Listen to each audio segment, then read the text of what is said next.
ইরফান ও তার সহযোগী জাহিদের বিরুদ্ধে অস্ত্র ও মাদক আইনে 4 মামলা, কাউন্সিলর পদ থেকেও বহিষ্কার।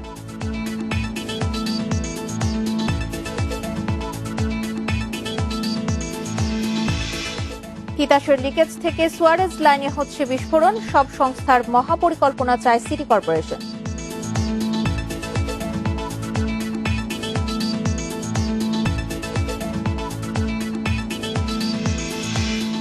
পয়লা নভেম্বর সুন্দরবন ও বঙ্গবন্ধু সাফারি পার্ক সহ খুঁজছে 9 পর্যটন কেন্দ্র, সবাইকে মানতে হবে স্বাস্থ্যবিধি।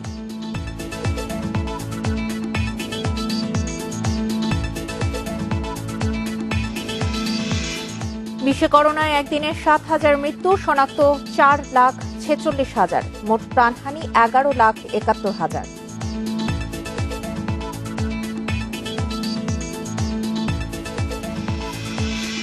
এবং সাকিবের 1 বছরের নিষেধাজ্ঞা শেষ হচ্ছে আজ, কাল থেকে মাঠে ফিরতে পারবেন টাইগার তারকা।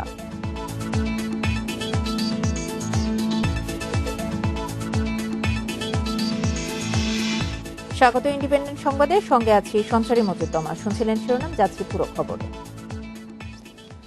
সংসদ সদস্য হাজী সেলিমের ছেলে ইরফান সেলিম ও তার সহযোগী জাহিদের বিরুদ্ধে চকবাজার থানায় অস্ত্র ও মাদক আইনে 4টি মামলা দায়ের করা হয়েছে। রাতে র্যাবের পক্ষ থেকে মামলাগুলো করা হয়। এদিকে নৈতিক স্খলন ও অসদাচরণের অভিযোগে হাজী সেলিমের ছেলে কাউন্সিলর ইরফান সেলিমকে সাময়িক বরখাস্ত করেছে স্থানীয় সরকার মন্ত্রণালয়।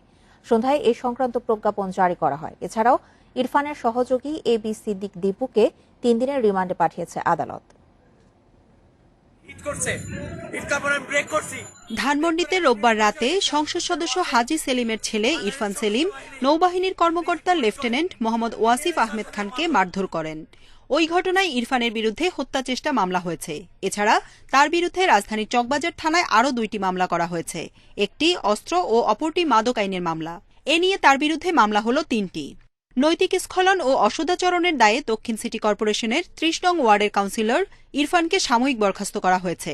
আইনে যেভাবে আছে সে তাকে বরখাস্ত করার পরে তার বিষয়টা পূর্ণাঙ্গ তদন্ত, সম্পূর্ণ প্রক্রিয়া সম্পূর্ণ করে স্থায়ীভাবে বরখাস্ত করা হবে। এদিকে প্রভাবমুক্ত হয়েই এই মামলার তদন্ত করা হচ্ছে বলে জানিয়েছেন ডিএমপি কমিশনার শফিকুল ইসলাম। কোনো প্রভাব খাটানোর কোনো চেষ্টাও কেউ করবে না।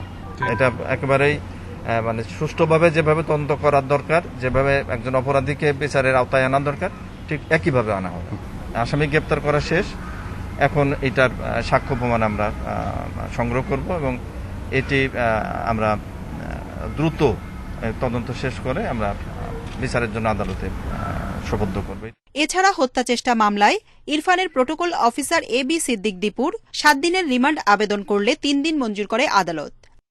আমরা বলেছি আদালতে যে এই ঘটনার সাথে আরো কারা কারা জড়িত আছে। পুলিশ আজকে যে আসামি দীপু তাকে আদালতে হাজির করেছিল এবং পুলিশ 7 দিনের রিমান্ড চেয়েছে এবং আদালত সন্তুষ্ট হয়ে 3 দিনের রিমান্ড মঞ্জুর করেছে। সোমবার ইরফান সেলিমকে গ্রেপ্তার করে র্যাব। পরে তার বাড়িতে অভিযান চালিয়ে মদপানের অপরাধে 1 বছরের জেল দেয় ভ্রাম্যমাণ আদালত। আর ওয়াকিটকি রাখা ও ব্যবহারের অপরাধে 6 মাস কারাদণ্ড দেওয়া হয়েছে ইরফান সেলিমকে। জান্নাতুল ফেরদাউস Tanvi, independent news, Dhaka. Handcuff পরিয়ে বেঁধে হকি স্টিক দিয়ে পিটাতেন ইরফান ও তার সাঙ্গপাঙ্গরা। কাজ হাসিল করতে এমন কতজনকে নির্যাতন করা হয়েছে তার হিসাব নেই। হাজী সেলিমের ছেলে ইরফান সেলিম রাজধানীর চকবাজারের মদিনা আশিক টাওয়ারে গড়ে তুলেছিলেন টর্চার সেল। গোয়েন্দাদের কাছ থেকে এসব তথ্য পাওয়া গেছে। ইরফানের জেল হওয়ার পরও আতঙ্কে মুখ খুলছেন না কেউ। পুরান ঢাকার ব্যস্ততম এলাকা চকবাজার, এখানেই সংসদ সদস্য হাজী সেলিমের মদিনা আশিক টাওয়ার। সোমবার এই টাওয়ারে অভিযান চালিয়ে খোঁজ মেলে হাজী সেলিমের ছেলে ইরফান সেলিমের টর্চার সেলের। পাওয়া যায় হ্যান্ডকাপ, ছুরি, হকি স্টিক, হার, ইলেকট্রিক শক দেওয়ার সরঞ্জাম ও ইয়াবা। এর আগে তার বাসায় অভিযান চালিয়ে বিশেষ ধরনের ওয়াকিটকি উদ্ধার করা হয়। র্যাব বলছে ইরফান সেলিম এলাকায় আধিপত্য ধরে রাখতে গড়ে তুলেছেন টর্চার সেল, বিভিন্ন জনের ওপর চালিয়েছেন নির্যাতন। বিভিন্ন উৎসের মাধ্যমে আমরা জানতে পেরেছি তার এলাকাতে মূলত চাঁদাবাজি এবং আধিপত্য বজায় রাখার জন্য মূলত এই ধরনের নজরদারি ব্যবস্থা উনি করেছেন। গোয়েন্দারা বলছে টর্চার সেলে প্রায়ই পার্টির আয়োজন হতো। এসব পার্টিতে চলতো মাদক সেবন। অভিযুক্ত ইরফান মোহাম্মদ সেলিমকে প্রাথমিক জিজ্ঞাসাবাদে র্যাবের হেফাজতে আনার পর প্রাথমিকভাবে বেশ কিছু বিষয়ে তাকে জিজ্ঞাসাবাদ করা হলে পার্শ্ববর্তী আশিক টাওয়ারের কথা উনি আমাদেরকে জানিয়েছেন, যার ফলশ্রুতিতে আমরা টর্চার সেলের সন্ধান পাই। ইরফানের জেল হওয়ার পরও মদিনা আশিক টাওয়ারের আশপাশের মানুষ এখনো আতঙ্কে রয়েছে। টর্চার সেলের খবরে এই এলাকায় ক্রেতা সমাগমে কমেছে। কাস্টমার নাই, এখন ভয় পায় সবাই যে চকবাজার জানি কি হইতেছে, এর জন্য হয়তো ভয় পায় ওরা আসার জন্য। আমি শুনি না কিছুই, এরপরে এখানে আসি এই বাস। র্যাব জানাচ্ছে ইরফানের টর্চার সেলে সহায়তাকারীদের খোঁজা হচ্ছে, তাদেরও আনা হবে আইনের আওতায়। Masudur Rahman, independent news, Dhaka. সিলেটের পুলিশ ফাঁড়িতে রায়হানের মৃত্যুর ঘটনায় প্রধান অভিযুক্ত এসআই আকবরের পালিয়ে যাওয়ার ঘটনায় একাধিক কর্মকর্তার গাফিলতির প্রমাণ মিলেছে পুলিশ সদর দপ্তরের তদন্তে। 3 সদস্যের তদন্ত কমিটি আজ তাদের প্রতিবেদন জমা দেয়। প্রতিবেদনে যাদের গাফিলতি পাওয়া গেছে তাদের বিরুদ্ধে ব্যবস্থা নেওয়া হবে জানিয়েছে পুলিশ সদর দপ্তর। 19 অক্টোবর এআইজি মোহাম্মদ আয়ুবকে প্রধান করে পুলিশের 3 সদস্যের তদন্ত কমিটি গঠন করা হয়। রায়হানকে বন্দরবাজার ফাঁড়িতে এনে নির্যাতনের প্রাথমিক প্রমাণ পাওয়ায় তদন্ত কমিটির সুপারিশে পুলিশ ফাঁড়ির ইনচার্জ এসআই আকবর সহ 7 জনকে বরখাস্ত ও প্রত্যাহার করা হয়। এর মধ্যে কনস্টেবল টিটু চন্দ্র দাস ও হারুনুর রশিদকে গ্রেপ্তার করে রিমান্ডে নেওয়া হয়েছে। রায়হান হত্যার সমালোচনার মুখে 22 October Sylhet metropolitan police commissioner Golam কিবরিয়াকে বদলি করা হয়, নিয়োগ দেওয়া হয় নতুন কমিশনার। সিলেট নগরের আখালিয়ার এলাকার বাসিন্দা রায়হান আহমেদকে 11 অক্টোবর ভোরে বন্দরবাজার পুলিশ ফাঁড়িতে এনে নির্যাতন করা হয়। পরে সিলেট ওসমানী মেডিকেল কলেজ হাসপাতালে তার মৃত্যু হয়।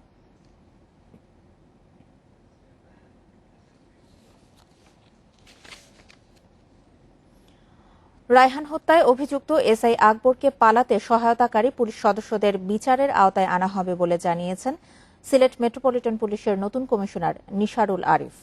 মঙ্গলবার রাতে নিহত রায়হানের স্বজনদের সঙ্গে সাক্ষাৎ শেষে কথা বলেন তিনি। পুলিশ হেফাজতে রায়হানের মৃত্যুর ঘটনা অপ্রত্যাশিত, এতে পুলিশ সদস্যদের জড়িত থাকা লজ্জাজনক বলেও জানান এসএমপি কমিশনার। এই মামলার ন্যায় বিচারের আশ্বাস দিয়েছেন তিনি। এছাড়া পলাতক এসআই আকবরের অন্যান্য অপরাধমূলক কর্মকাণ্ডে পুলিশ কর্মকর্তারা প্রশ্রয় দিয়ে থাকলে সুনির্দিষ্ট তথ্য প্রমাণের ভিত্তিতে তাদের বিরুদ্ধেও ব্যবস্থা নেওয়া হবে বলে জানান কমিশনার নিশারুল।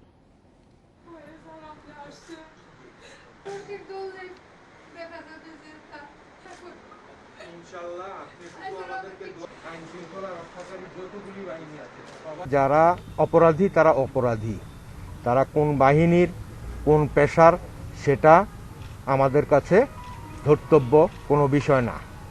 সরকারের সুস্পষ্ট নির্দেশনা আছে যে অপরাধী অপরাধী, সে যেই হোক, এবং এই অপরাধীকে বিচারের আওতায় আনতে হবে এবং আমরা বিচারের আওতায় নিয়ে আসব। বরগুনায় রিফাত শরীফ হত্যা মামলায় অপ্রাপ্তবয়স্ক 11 আসামিকে বিভিন্ন মেয়াদে সাজা দিয়েছে আদালত। এদের মধ্যে 6 জনকে 10 বছর, 4 জনকে 5 বছর এবং 1 জনকে 3 বছর কারাদণ্ড দেওয়া হয়েছে। এছাড়া 3 কিশোর আসামিকে খালাস দিয়েছে আদালত। দুপুরে বরগুনার শিশু আদালতের বিচারক মোহাম্মদ হাফিজুর রহমান এই রায় দেন। রিফাত শরীফ হত্যা মামলায় 14 অপ্রাপ্তবয়স্ক আসামিকে সকাল 10টার মধ্যে আদালতে হাজির করা হয়। এ মামলায় 74 জনের সাক্ষ্য গ্রহণ করেছেন বিচারক মোহাম্মদ হাফিজুর রহমান। 47 দিন শুনানির পর রায়ে 11 জনকে সাজা আর 3 জনকে খালাস দেয় আদালত। সাজাপ্রাপ্ত 11 আসামিকে বরগুনা জেলা কারাগারের কিশোর ওয়ার্ডে নেওয়া হয়েছে। এ রায়ে অসন্তুষ্ট আসামি পক্ষের আইনজীবী। বাদী পক্ষ যদি মনে করে আমি ক্ষতিগ্রস্ত হচ্ছি তারা যাইতে পারে, কোর্টের রায় মানতে হবে। আমার সন্তুষ্ট অসন্তুষ্ট কিছু আসে যায় না। বিজ্ঞ আদালত জুডিশিয়াল মাইন্ড অ্যাপ্লাই করলে আমরা অবশ্যই খালাস পেতাম। আমি আশা করি উচ্চ আদালতে এই প্রিন্স মোল্লা খালাস পাবে। উচ্চ আদালতেও এই রায় বহাল থাকবে বলে আশা নিহত রিফাত শরীফের বাবার। রায়ের প্রতি আমার যথেষ্ট আস্থা ছিল, এখন আছে, ভবিষ্যতে থাকবে। নিম্ন আদালতে যে রায় দিয়েছে উচ্চ আদালত একই রায় বহাল রাখবে, এটাই আমাদের। 30 সেপ্টেম্বর এ মামলায় রিফাতের স্ত্রী আয়েশা সিদ্দিকা মিন্নি সহ প্রাপ্তবয়স্ক 6 আসামিকে মৃত্যুদণ্ড দেয় আদালত। 26 জুন বরগুনার সরকারি কলেজের সামনে প্রকাশ্যে কুপিয়ে হত্যা করা হয় রিফাত শরীফকে। এই ঘটনায় 24 জনের বিরুদ্ধে আদালতে অভিযোগপত্র দেয় পুলিশ। Independent news desk. দেশে করোনায় আরও 20 জনের মৃত্যু হয়েছে, এর মধ্যে পুরুষ 14 জন এবং নারী 6 জন। এ নিয়ে মোট প্রাণহানি হল 5,838 জনের। 111টি ল্যাবে 24 ঘন্টায় 12,617টি নমুনা পরীক্ষায় করোনা শনাক্ত হয়েছে 1,335 জনের। পরীক্ষা বিবেচনায় শনাক্তের হার 10.58%। মঙ্গলবার স্বাস্থ্য অধিদপ্তরের বিজ্ঞপ্তিতে জানানো হয়, দেশে মোট করোনা আক্রান্তের সংখ্যা দাঁড়াল 4,01,586 জনে। সুস্থ হয়েছেন আরও 1,523 জন। এ নিয়ে মোট সুস্থ হলেন 3,18,123 জন।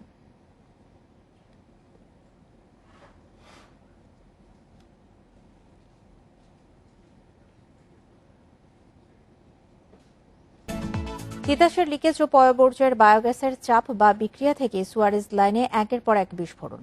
সমস্যা সমাধানে তিতাস ও ওয়াসা মহাপরিকল্পনার কথা বললেও বিশেষজ্ঞদের গুরুত্ব সেবা সংস্থাগুলোকে সমন্বয় করে আধুনিকায়নে সব সংস্থাকে সমন্বয় করে মহাপরিকল্পনা না নিলে সুফল মিলবে না বলে মনে করছে ঢাকা সিটি কর্পোরেশন। রাজধানী জুড়ে ছড়িয়ে ছিটিয়ে আছে অসংখ্য সুয়ারেজ লাইন। বাসাবাড়ির পয়ঃবর্জ্য নির্ধারিত স্থানে নিয়ে যেতেই এই পাইপলাইন। তবে লাইনের ত্রুটির কারণে কোথাও কোথাও আটকে যায় পয়ঃবর্জ্য। এতে পাইপলাইনে তৈরি হয় বিষাক্ত গ্যাস, ঘটে বিস্ফোরণের ঘটনা, অকারণে প্রাণ যায় নিরীহ মানুষের।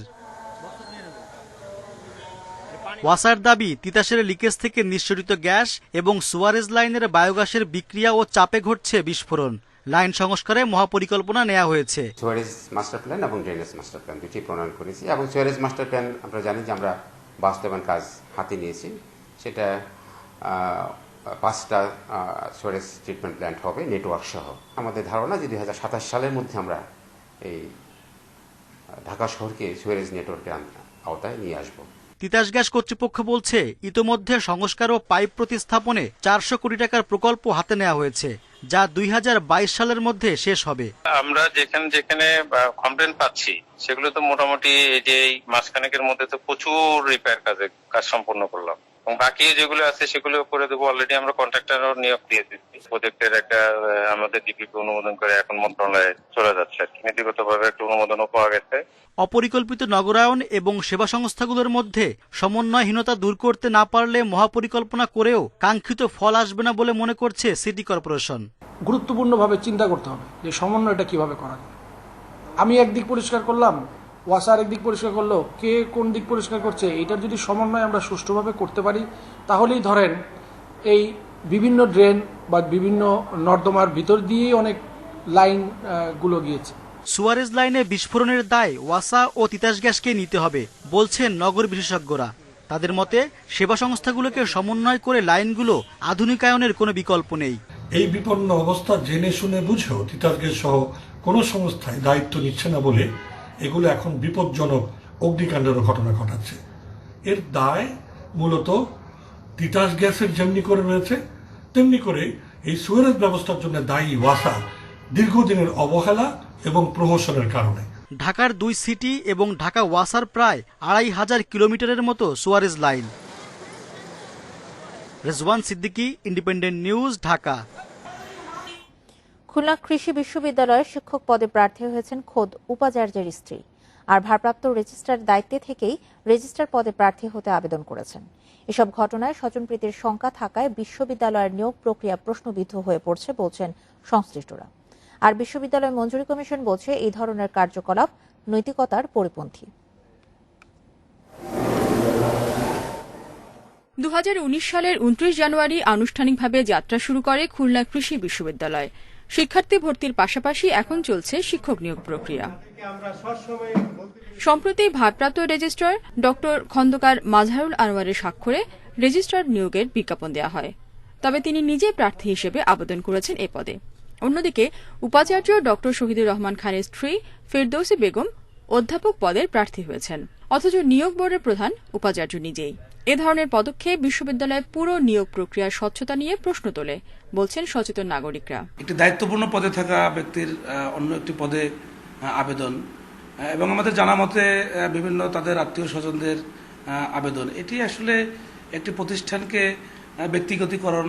তবে এ বিষয়ে যোগাযোগ করা হলে কর্মকর্তারা জানান, যোগ্যতা থাকলে দেশে যে কোনো নাগরিকের চাকরির আবেদন করার অধিকার আছে। যোগ্যতার ভিত্তিতেই সব পদে নিয়োগ দেওয়া হবে জানান তারা। যে কোনো ব্যক্তি বাংলাদেশের সংবিধান অনুযায়ী যে কোনো পদে আবেদন করতে পারে। নিয়ম অনুযায়ী, সরকারি নিয়ম অনুযায়ী আমাদের বিজ্ঞপ্তি প্রচার করতেই হবে, আমি এমনি নিতে পারবো না। যোগ্যতার ভিত্তিতে যদি কেউ সিলেকশন পায়, সেটা উপস্থিতের স্ত্রী হোক বা ছেলে মেয়ে যেটাই হোক না কেন সেটা পাবে। আর যদি যোগ্যতা না মিলে সেটা কিছু করার নেই, কারণ ক্রাইটেরিয়া ছাড়া, যোগ্যতা ছাড়া আসলে কোনো জায়গায় আসলে নিয়োগের কোনো সুযোগ থাকে না।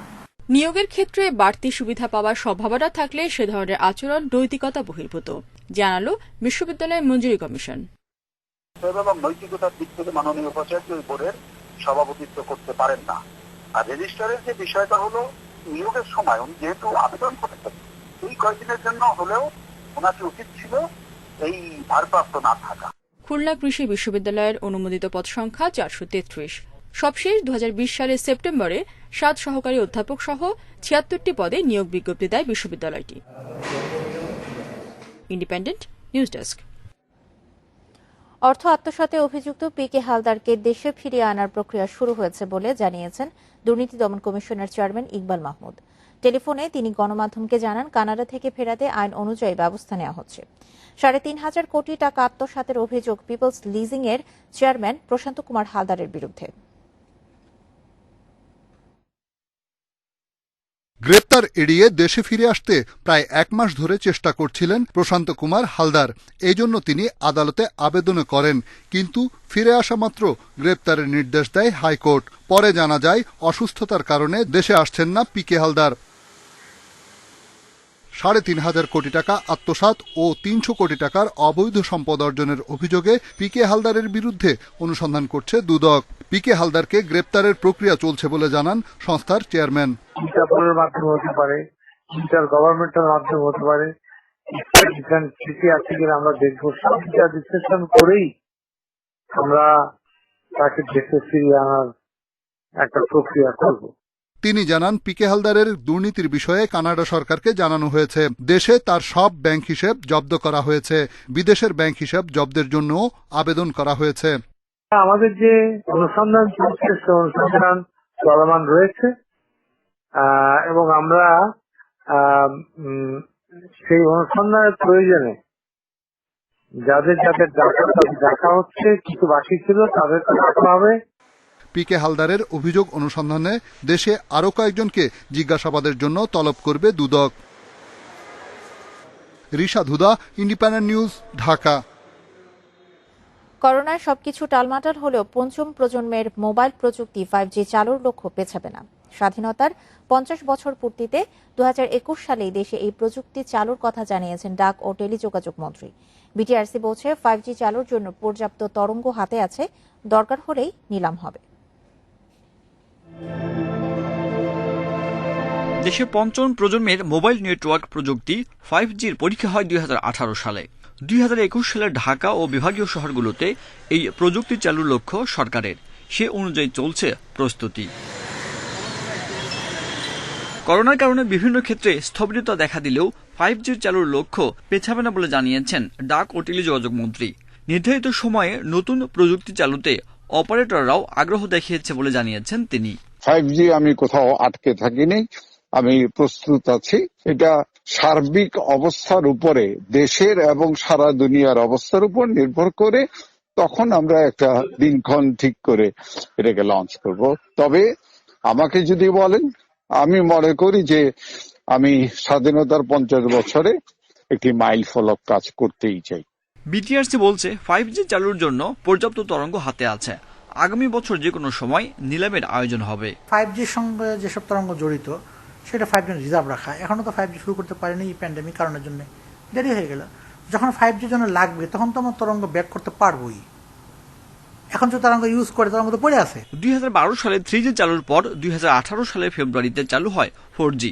তবে এখন পর্যন্ত মোবাইল অপারেটররা সন্তোষজনক 4G সেবা দিতে পারছে না বলে অভিযোগ গ্রাহকদের।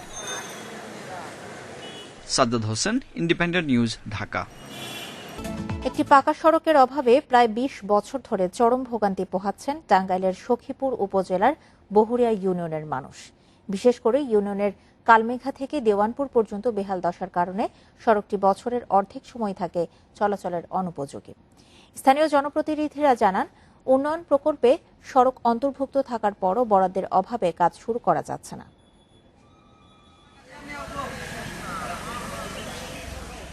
এই স্থানটি দেখতে কর্দমাক্ত মাঠ মনে হলেও আসলে এটি সখীপুর উপজেলার বহুরিয়া ইউনিয়নের কালো মেঘা থেকে দেওয়ানপুর সড়ক। 3.5 কিলোমিটার দীর্ঘ সড়কটির প্রায় পুরোটারই এমন দশা। ফলে চরম দুর্ভোগ পোহাচ্ছেন সড়কে চলাচলকারী বহুরিয়া ইউনিয়নের 7 গ্রামের প্রায় 10,000 মানুষ। স্থানীয়দের অভিযোগ, বেহাল সড়কের কারণে কৃষিপণ্য বাজারে নেয়া ও অসুস্থ রোগীকে হাসপাতালে নেয়া সহ দৈনন্দিন কাজে চরম বিপাকে পড়তে হয় তাদের। এই রাস্তা মনে সারা বছরই এরকমই থাকে, আরো খাইয়ে জায়গা। এবার তো আরো প্রচুর বৃষ্টি হয়েছে, হাঁটা চলার সমস্যা হয়, গাড়ি ঘোড়া যায় না, মানে কেউ অসুস্থ হইলে আসতে পারি না। গাড়ি ঘোড়া কাঠকুন্দা আনার সময়ও দেখা যায় অনেক গাড়ি আটকে যায় কাদার মধ্যে। রোগী যদি মনে করি রাত্রির বেলায় অসুস্থই হলো, রাস্তায় বাইরে কোনো ক্ষমতা নেই, একটা গাড়ি পাওয়া যায় না। সড়কটি পাকা করতে কয়েক দফা উদ্যোগ নিয়েও বরাদ্দের অভাবে কাজ শুরু করা যাচ্ছে না বলে জানান জনপ্রতিনিধি। রাস্তাটি অতীব জরুরি। মাননীয় সংসদ সদস্যের কাছে বিনীত অনুরোধ জানাচ্ছি যে এই বহুর ইউনিয়নের মানুষকে অন্তত এই রাস্তাটি করে যেন তারা অন্তত সুবিধা ভোগ করার জন্য তারা এই প্রয়াসটি পায়। স্থানীয় সরকার বিভাগের প্রকৌশলী জানান, সম্প্রতি জেলা অবকাঠামো উন্নয়ন প্রকল্পে সড়কটি অন্তর্ভুক্ত করা হয়েছে। বরাদ্দ পেলেই শুরু হবে নির্মাণ কাজ। একনেকে উপস্থাপনের জন্য আগামী সপ্তাহে উত্থাপিত হবে বলে আমি বিশ্বস্ত সূত্রে জানতে পেরেছি।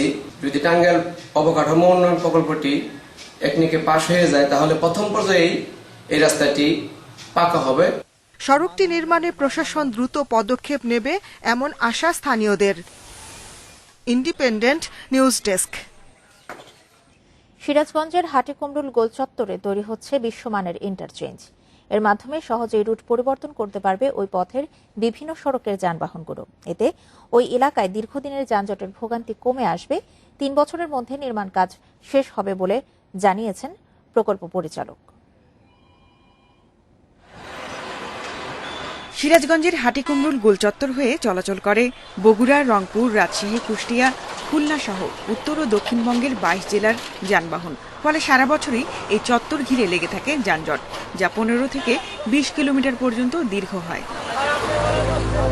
দুর্ভোগ কমাতে সড়ক ও জনপথ বিভাগ হাটিকুমরুল গোল চত্বর এলাকায় নির্মাণ করতে যাচ্ছে আন্তর্জাতিক মানের ইন্টারচেঞ্জ। গোল চত্বরের পাশে 1 কিলোমিটার এলাকা জুড়ে থাকবে এর ব্যাপ্তি। রুটগুলো ভাগ হয়ে যাবে গোল চত্বর থেকে, ফলে যানজটে পড়তে হবে না যাত্রীদের। দূরপাল্লার যানবাহনের পাশাপাশি ধীরগতির পরিবহনের জন্য থাকছে আলাদা লেন। আমাদের যানজট অনেক দেখা যায় যে অনেক দুর্ঘটনা ঘটে।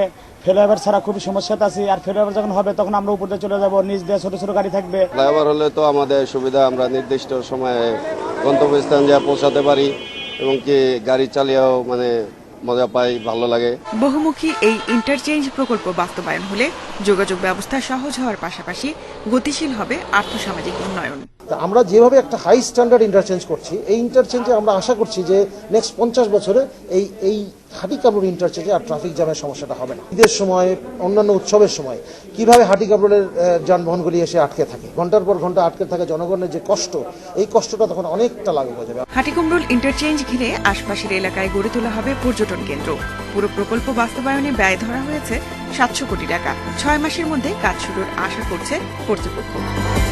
Independent news desk.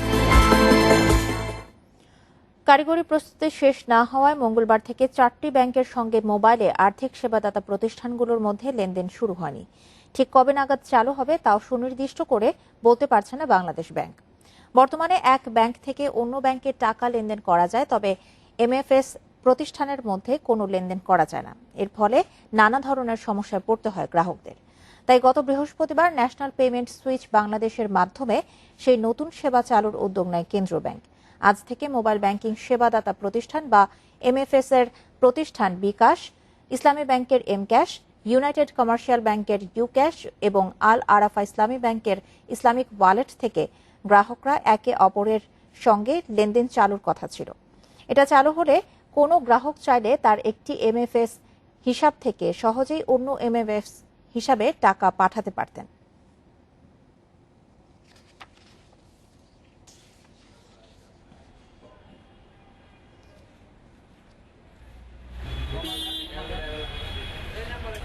এখানে তো অনেকগুলো স্টেক হোল্ডারদের কাজ, তাই না?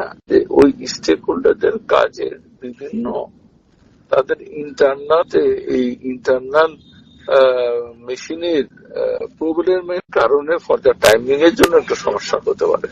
সাময়িক কালে যান্ত্রিক কোনো ত্রুটির কারণে এটা আজকে হয়নি। যান্ত্রিক সমস্যা যখন সমাধান হয়ে যাবে তখন এটা হবে।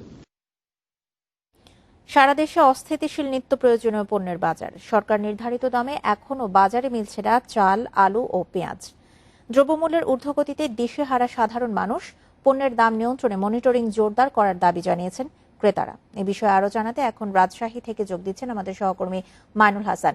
মাইনুল, নিত্য প্রয়োজনীয় পণ্যের যেই ঊর্ধ্বগতি আমরা প্রতিনিয়ত দেখতে পাচ্ছি, রাজশাহীর পাইকারি এবং খুচরা বাজারে আলু, পেঁয়াজ সহ নিত্য পণ্যের দাম আজকে কেমন দেখছেন এবং ক্রেতা বিক্রেতারা এই বিষয়ে কি বলছেন?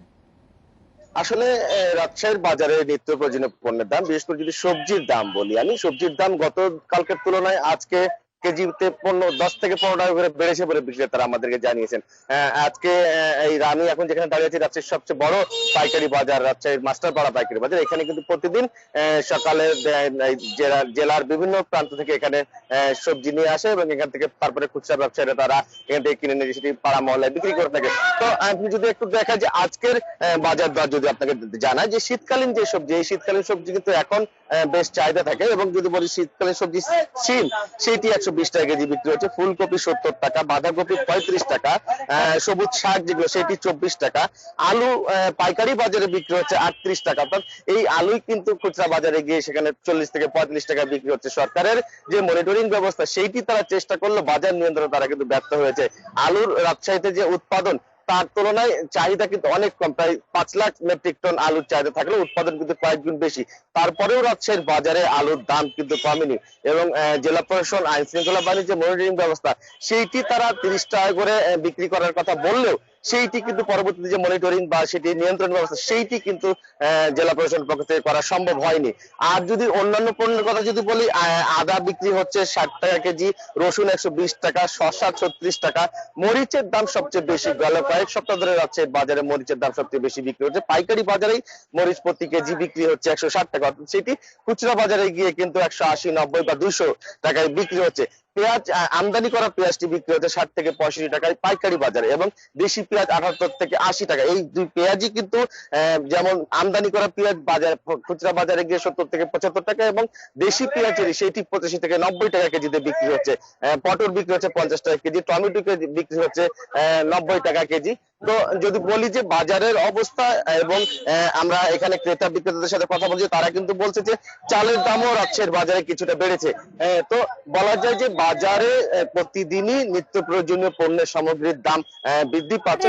বাজারে যেই সব দ্রব্যমূল্যের ঊর্ধ্বগতি দেখছেন, সরকারের বেঁধে দেওয়া নিয়মে যে তারা এটি বিক্রয় করছে না, এর ক্ষেত্রে কি প্রশাসনের কোনো তদারকি দেখছেন?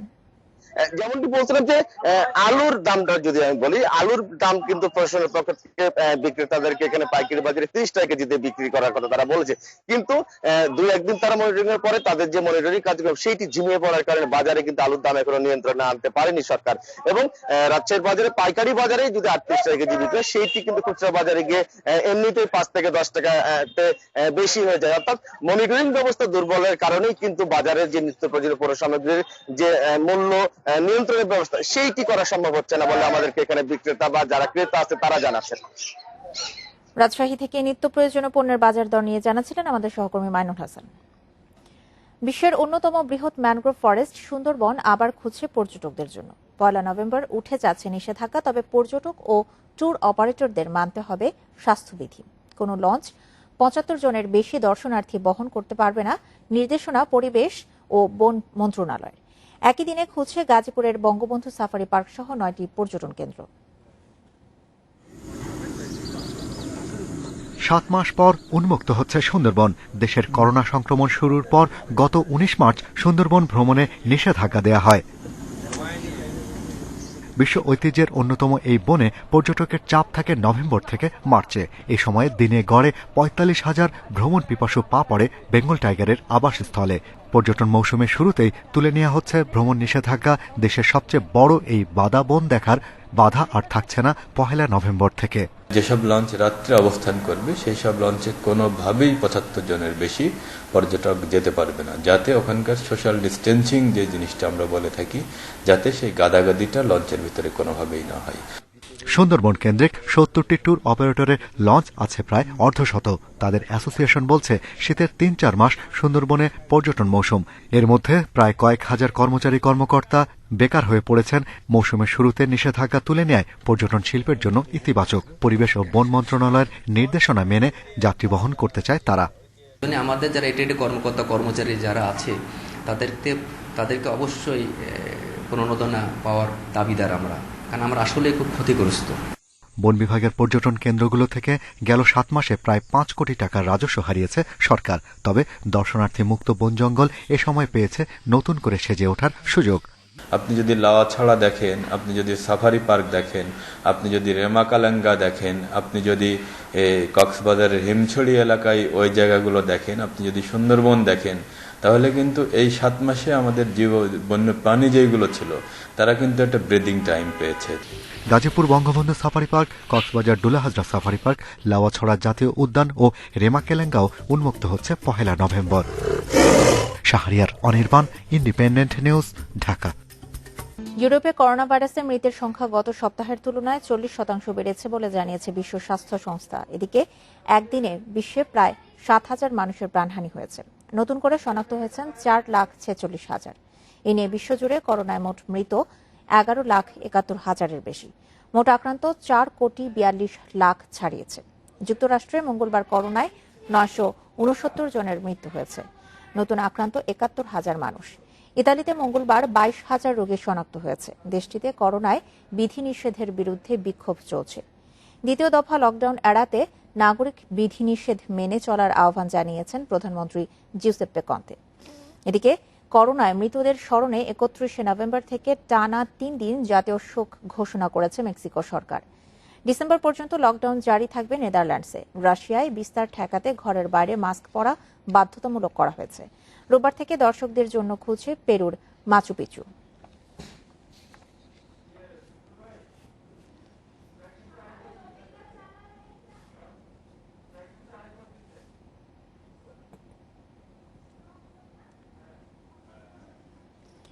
মার্কিন প্রেসিডেন্ট নির্বাচনে প্রতিবারের মতো এবারও হাতি আর গাধার লড়াই।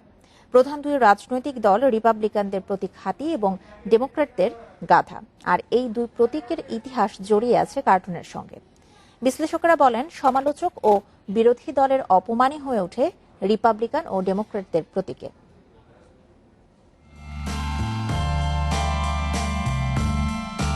প্রায় 200 বছর আগে যুক্তরাষ্ট্রে বেশ জনপ্রিয় ছিল কার্টুন। এটি ব্যবহৃত হতো মত প্রকাশের মাধ্যম হিসেবে। সে দেশের রাজনৈতিক দলের প্রতীকও এসেছে এই কার্টুন থেকে। 1828 সালে ডেমোক্রেটিক পার্টি থেকে প্রেসিডেন্ট প্রার্থী হন অ্যান্ড্রু জ্যাকসন। সে সময় তাকে অ্যান্ড্রু জ্যাক অ্যাস বা গাধা বলে সম্বোধন করেন বিরোধীরা। আর একেই জ্যাকসন কাজে লাগান নিজের নির্বাচনী প্রচারে। 1829 থেকে 1837 সাল পর্যন্ত প্রেসিডেন্ট ছিলেন তিনি। গাধা শরীরে তার মাথা বসানো কার্টুন সে সময় বেশ জনপ্রিয় হয়। ক্ষমতা থেকে বিদায়ের আগে ওই গাধার পিঠে চড়ে জ্যাকসনের কার্টুনও বের হয়।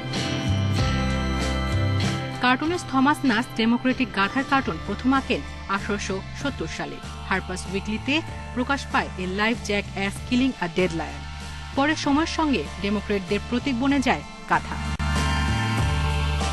1874 সালে হাতিকে রিপাবলিকানদের প্রতীক হিসেবে উপস্থাপন করেন নাস্ট।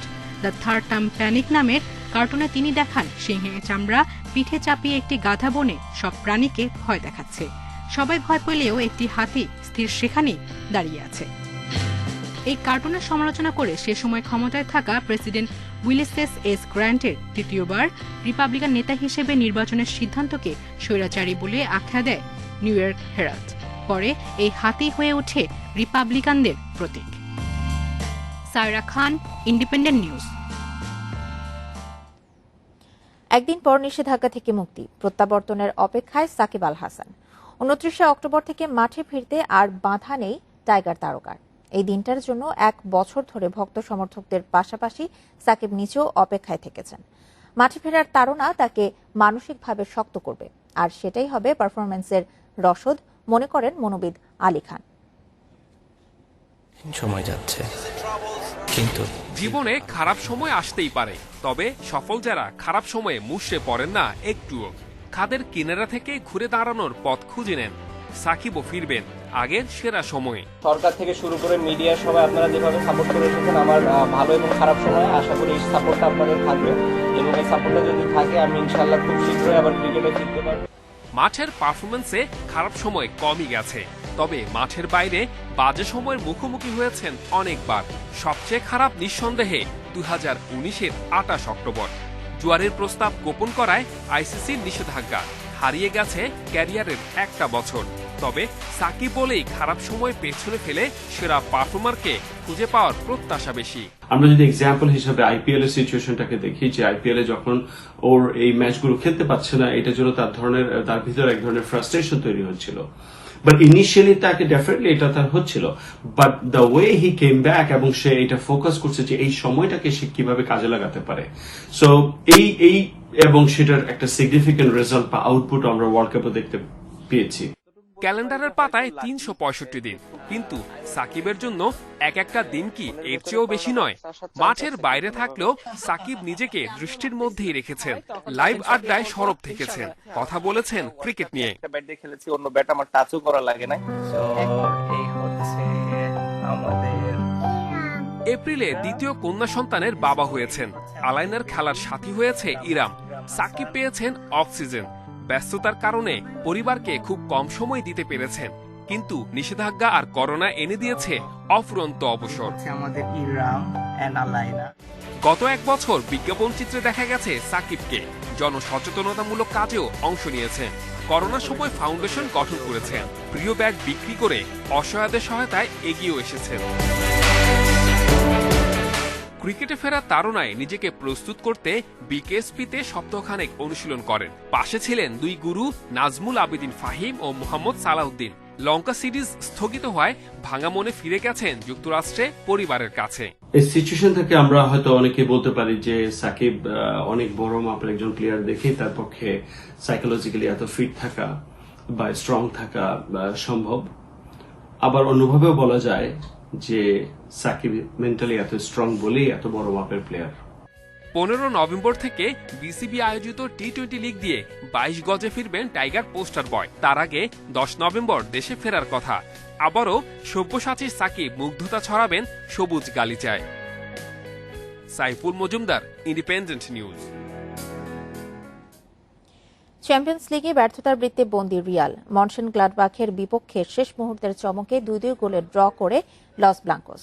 এদিকে লোকোমোটিভ মস্কোর বিপক্ষে চ্যাম্পিয়ন বায়ার্নের জয় 2-1 গোলে। আর প্রত্যাশিত জয় পেয়েছে অ্যাটলেটিকো মাদ্রিদ, লিভারপুল ও ম্যান সিটি।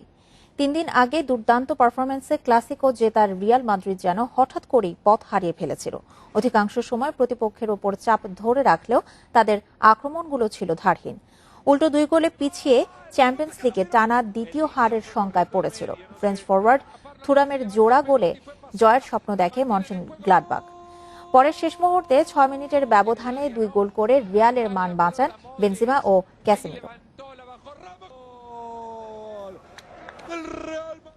আর এ ছিল এখনকার সংবাদ। ইন্ডিপেন্ডেন্ট টেলিভিশনের সব খবর আরো বিস্তারিত জানতে চোখ রাখুন ফেসবুক, ইউটিউব এবং টুইটারে। ধন্যবাদ।